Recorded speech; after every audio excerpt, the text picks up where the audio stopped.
sadar tua. Nak jadi apa? Kerja menggila.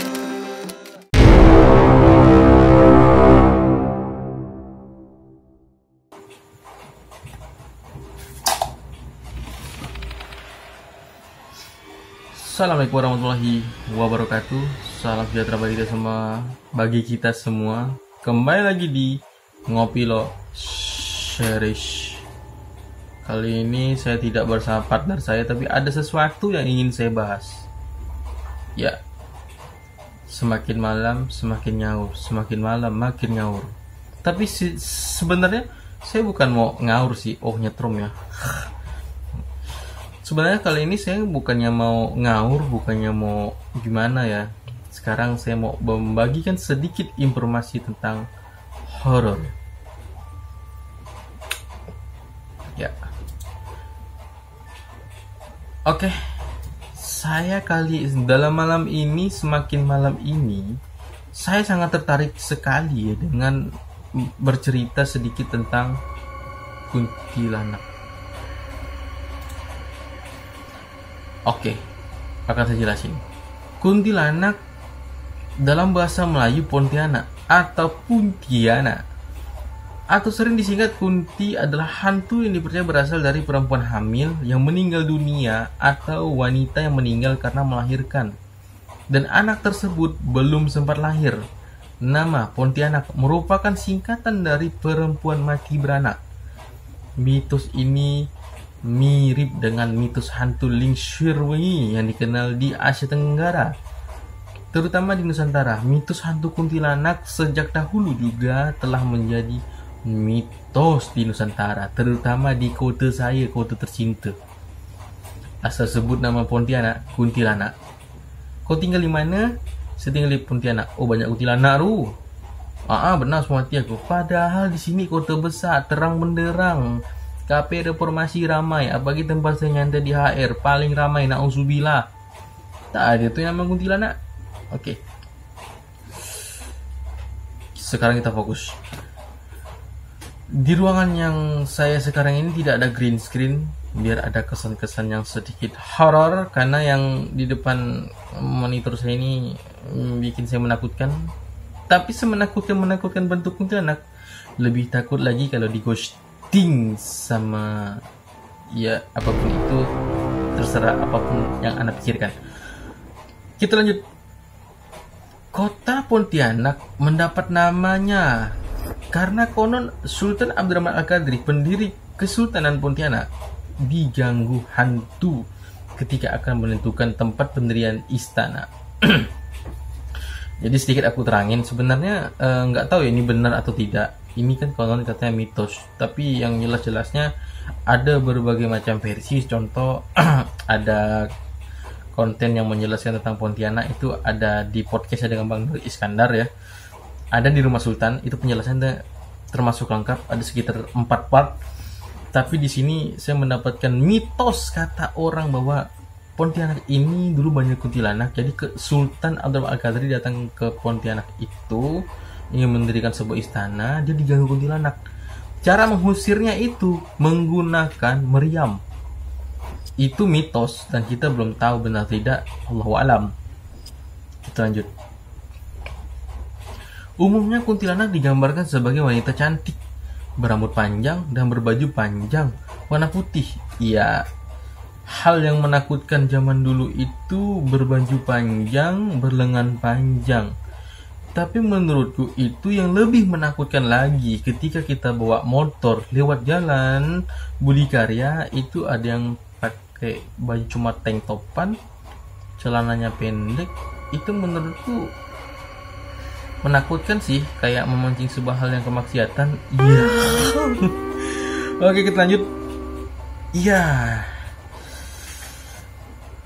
Dalam cerita rakyat Melayu, sosok kuntilanak digambarkan dalam bentuk wanita cantik, punggungnya berlubang. Kuntilanak digambarkan senang meneror penduduk kampung untuk membalas dendam.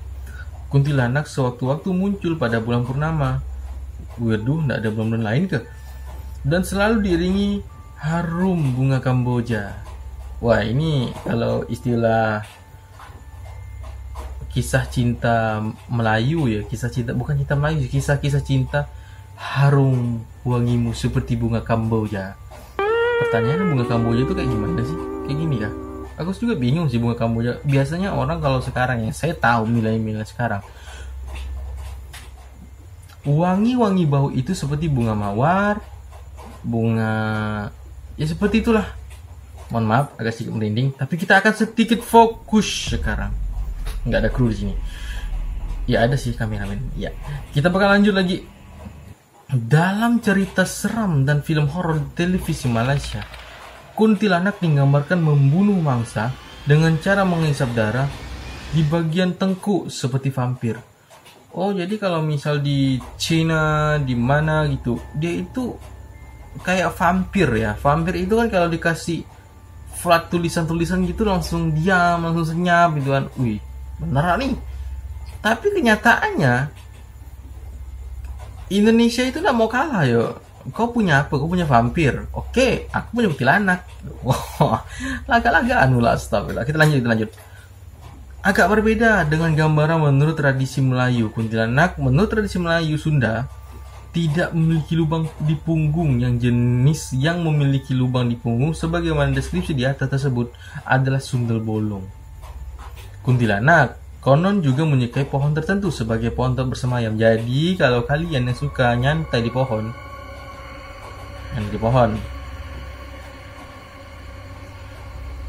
jangan sampai pikiran Anda kacau, nanti bisa mohon maaf serupan kalian. Karena nggak ada pawang kali. Ya udah. Ketika kamu kesurupan ya kamu rukyah sendiri aja, rukyah mandiri gitu. Kalau syekh kamu nyampe ya kamu keluar, kalau kamu nggak nyampe ya udah. Jadi pintar langsung jadi cerdas sama situ.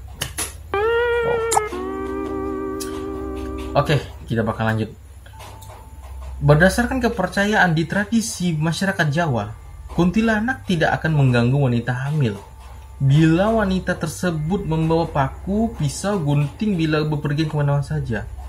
Hal ini menyebabkan seringnya ditemui kebiasaan meletakkan gunting, jarum, dan pisau di dekat tempat tidur bayi. Ya, ini tradisi Jawa yang sering saya dengar di berbagai sumber juga. Dan ini konon mitosnya juga.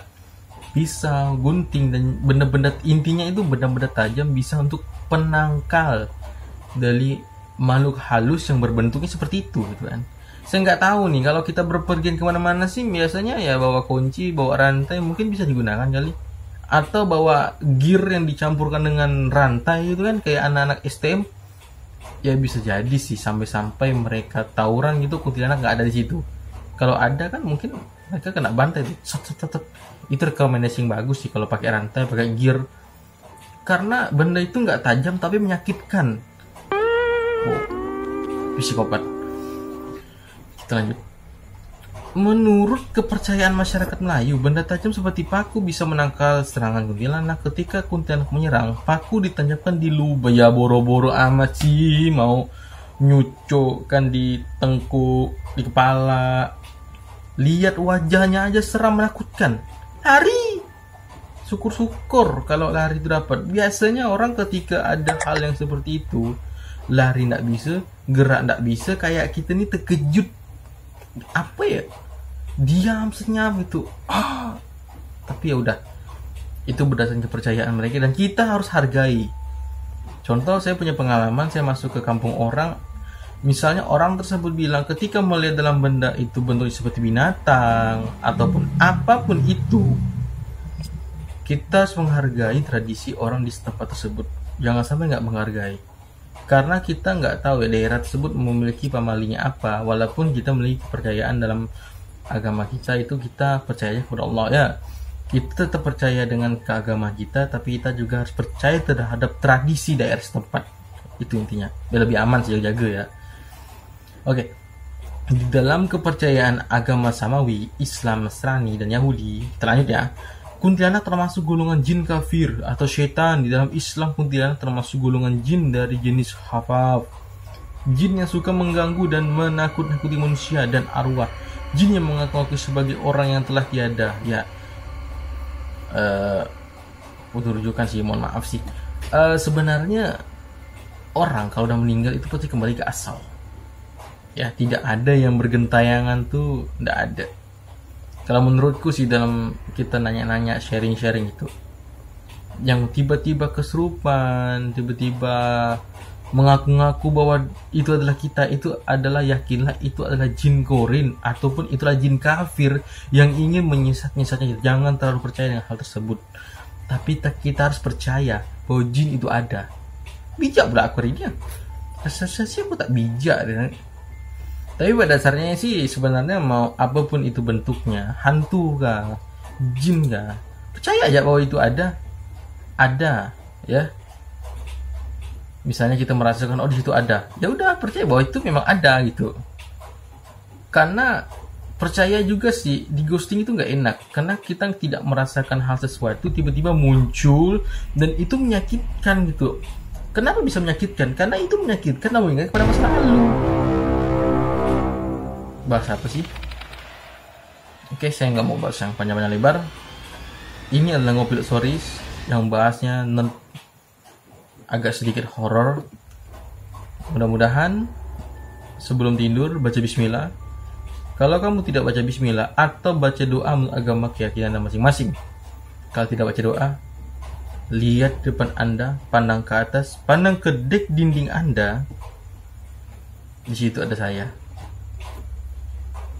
Assalamualaikum warahmatullahi wabarakatuh. Jangan lupa like, subscribe ke Mas Sultan.